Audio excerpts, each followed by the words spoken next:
Hello student, now today we will start the 8th chapter of our book, Fire, Friend and Foe.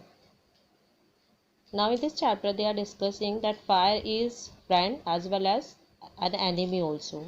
So we will see how that the fire is our friend as well as a foe. Foe means an enemy, dushman. Fire is both useful and dangerous. What is fire? Fire useful भी है और dangerous भी है. What is fire? Fire है क्या? How did we discover it? How we discover it and how do we control it? हमने उसको कैसे डिस्कवर करा और कैसे उसको कंट्रोल करें. Now we will see all these things in this chapter. Early man did not know what fire was, but he must have seen the damage it could cause. When we are talking about the early man, जो पहले के लोग होते थे उन्हें नहीं पता था कि फायर क्या होती है, बट फायर से जो डैमेज होता था वो सबके कारण उनको पता था. He must have watched lighting and volcanoes long before he began to use fire himself. उन्होंने जो लाइटिंग होती है, वॉल्केनोज होते हैं और जो भी चीज़ फायर से होती थी पहले, तो वो सब चीज़ें उनकी खोज करने से पहले वो सब चीज़ों के बारे में जानते थे. Fire was powerful and dangerous. We all know that fire was powerful and dangerous. अगर आग एज अ फ्रेंड है तो एज अ एनिमी भी है हमारे लिए. And he was fronted. और हम लोग जो है या फिर हम कह सकते हैं कि पहले के लोग जो थे वो भी आग से डरते थे. Fire may have puzzled early man but we now know that fire is the result of a chemical reaction. Fire may have puzzled early man, पहले के लोगों के लिए वो एक पजल टाइप की थी, जो वो क्लियर नहीं हो पाती थी, उनको भी समझ में ही नहीं आता था कि फायर कैसे इन्वेंट करे, क्या करे. But we now know the fire is the result of a chemical reaction. पर आज की कंडीशन में हमें पता है कि जो फायर है वो एक केमिकल रिएक्शन है. When the oxygen in the air combines with the carbon and hydrogen in a fuel, a chemical reaction take place. अगर oxygen when the oxygen in the air combines, oxygen के साथ जो air से combines हो जाए carbon और hydrogen fuel को अगर हम कंबाइन करते हैं सो केमिकल रिएक्शन प्लेस होता है. So energy in the form of heat and light released in this process. और उसमें से क्या होता है फिर एक energy in the form of heat. और किस वे में एनर्जी निकलती है? हीट फॉर्म में. और लाइट जो है वो रिलीज करती है in the process of light. This is what we call fire, और इसी को हम फायर कहते हैं. 3 things are needed to make fire. 3 चीज़ों की ज़रूरत पड़ती है फायर बनाने के लिए. Fuel, oxygen and heat. Fuel की, oxygen and heat. Wood, coal, cooking gas and petrols are some examples of fuel. अगर हम देखते हैं कि कौन से फ्यूल्स हमें यूज़ करने चाहिए तो we have some example also like wood, लकड़ी, कोल, कुकिंग गैस, ये सब जो है वो हमारे फ्यूल्स हैं. ऑक्सीजन कम्स फ्रॉम एयर, और oxygen we are getting from the air. That is why when you blow on smouldering paper it often burst into flame. And the third things needed to make fire is heat. Third thing we need to make a fire, that is the heat. आग का होना बहुत ज़रूरी है. Fuel and oxygen do not make fire bye themself.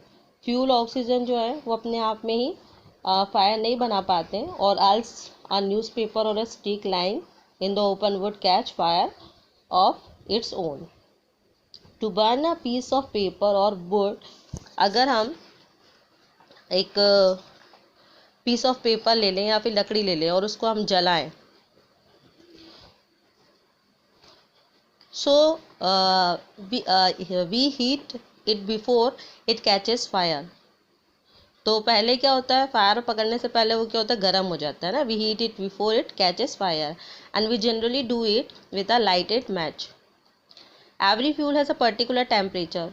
कोई भी fuel हो, any fuel if we are talking, सभी का एक टेम्परेचर रहता है at which it begins to burn. और वो क्या होता है कि कुछ भी चीज़ टेम्परेचर के अकॉर्डिंग ही वो बर्न होता है, स्टार्ट होता है. This temperature is called the flash point and kindling temperature of fuel. इसी को हम फ्लैश पॉइंट भी कहते हैं, as well as we are saying that kindly temperature. It is sometimes said that fire is a good servant but a bad master. इसीलिए पहले भी कहा गया और अभी भी कह रहे हैं कि जो फायर है वो एक गुड सर्वेंट भी है एज वेल एज एक बैड मास्टर भी है. मतलब वो एक अच्छे फ्रेंड का रोल भी प्ले करता है और उसके साथ साथ एक बैड मास्टर का रोल भी प्ले करता है. It only means that fire is very useful as long as it is kept under control. और अगर वो हमारा फ्रेंड है, वो तब तक फ्रेंड है जब तक कि हमारे अंडर कंट्रोल में है, जब तक हम उसको कंट्रोल में रखे हुए हैं. For instance, we use it to cook our food warm our homes in winter and to generate electricity. We use it to cook our food. और हम फायर का यूज़ किस लिए करते हैं? फूड को कुक करने के लिए, घर को वार्म करने के लिए विंटर सीजन में, और electricity to generate electricity. But on the other hand, if fire gets out of control it can be very dangerous. अगर फायर जो है वो आउट ऑफ कंट्रोल हो जाती है तो यह हमारे लिए डेंजरस हो जाती हैं. Each year thousands of homes and shops are damage by fire and we have heard the news also कि यहाँ आग लग गई, वहाँ आग लग गई. तो ये भी किसके कारण होता है? फायर के कारण. Vast areas of forest are also destroyed and hundred of peoples are killed और इंजर्ड. और आग लगने के कारण ही कितने लोगों की मृत्यु भी हो जाती है, दे आर डाइड, और कुछ लोग इंजर्ड भी हो जाते हैं. Just as 3 things are needed to start a fire. सिर्फ 3 थिंग्स है जो उन्होंने बताया कि नीडेड रहती है फायर के लिए. वो कौन कौन सी है? There are 3 main ways in which a fire can be put out. In each of the 3 things needed for burning is taken away.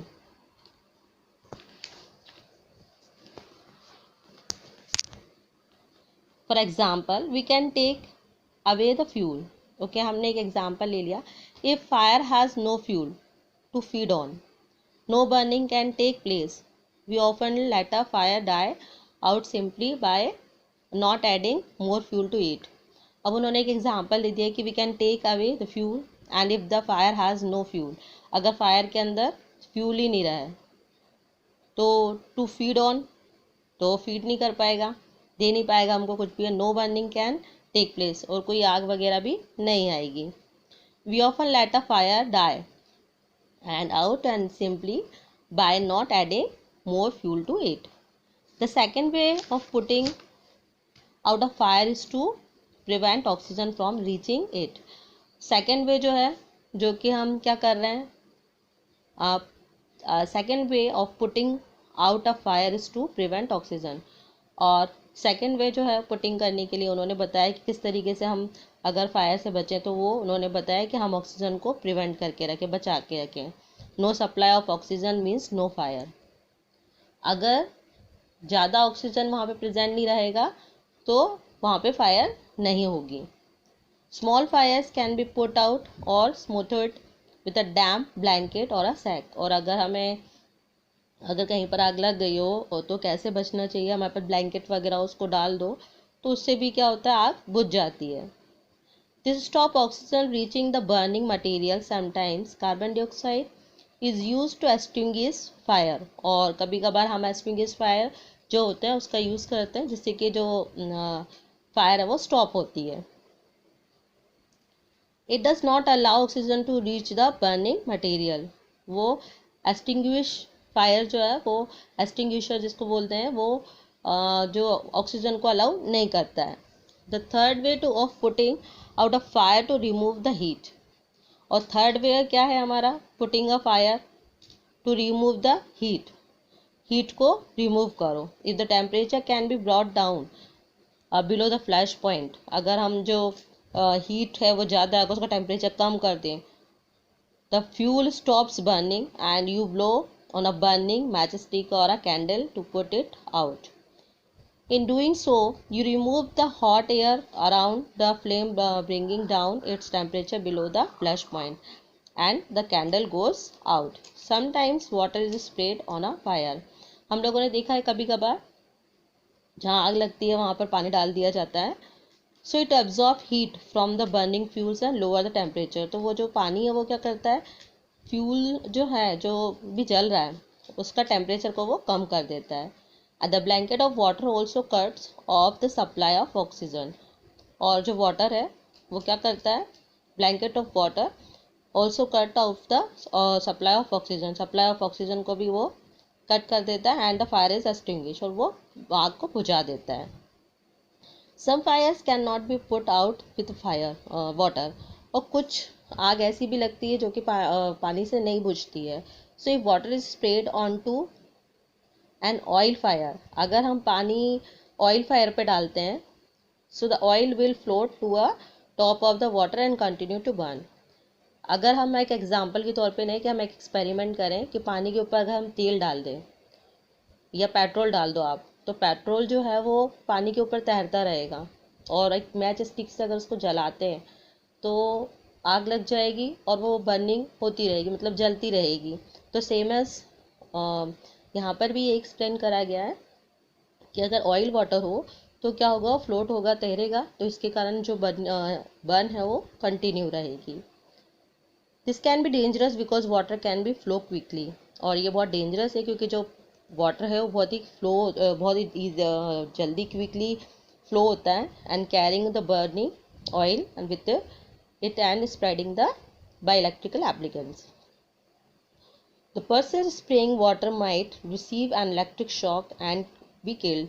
और यहाँ पर हम लोगों ने देखा है कि कुछ पर्सन्स ऐसे होते हैं या पर्सन्स स्प्रे करते हैं वाटर इलेक्ट्रिक शॉक पे, उसके कारण क्या होता है कि वो मर जाते हैं करंट लगने के कारण.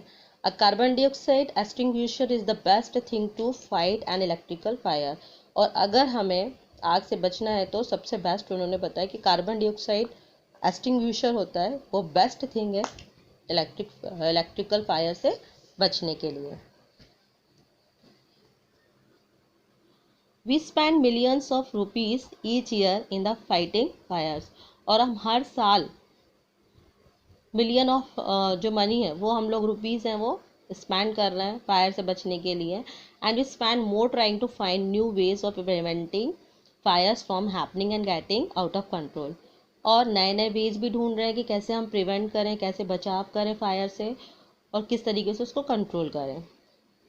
सो on the whole we have learn rather well to control fire and put it to good use in our everyday life. So we have learned what we have learned in this chapter, that if we are controlling the fire, so it is good for us and we are every day we are using it ना.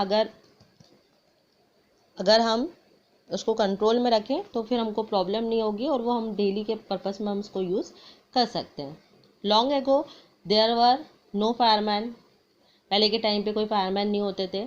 When firemen broke out, everybody became a firefighters. और पहले के time पे सभी fire fighter थे.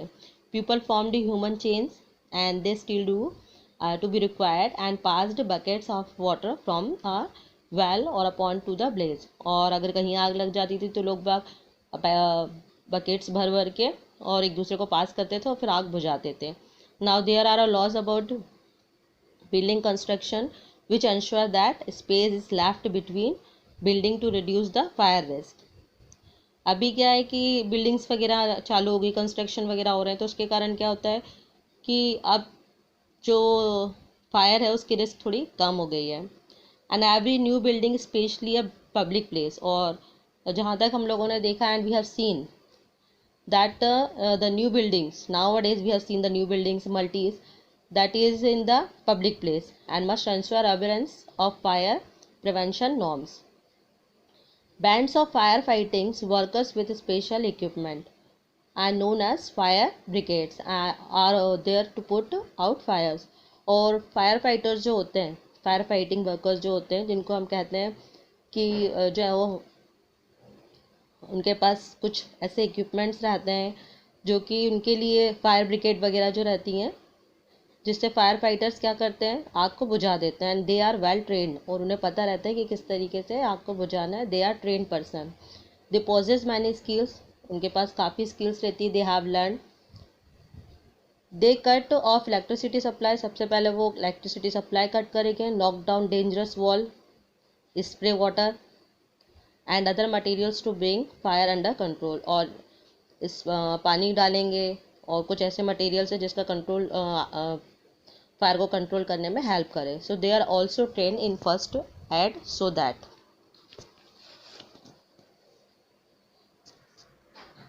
they can help people suffering from burns or from the effects of smoke. और जो fire fighters हैं वो लोगों को बचाने के लिए हेल्प करते हैं. And the discovery of fire and its uses help early man to cope with nature better and gradually adopt a settle mode of life. यही है कि किस तरीके से जो डिस्कवर हुआ है फायर और किस तरीके से वो हेल्पफुल है हमारे लिए, अर्ली मैन के लिए था. और nature better gradually adopt to settle mode of life. Fire is still worshipped in many parts of the world. Fire is indeed a friend but as we know it can a dangerous enemy once it gets out of control. और जैसे कि हम लोग ने पहले भी discuss कर सके and our chapter name is fire as a friend foe. तो फायर हमारे लिए एक फ्रेंड के काम भी करता है और वो हमारे लिए डेंजरस भी. If we are controlling it so it is our friend.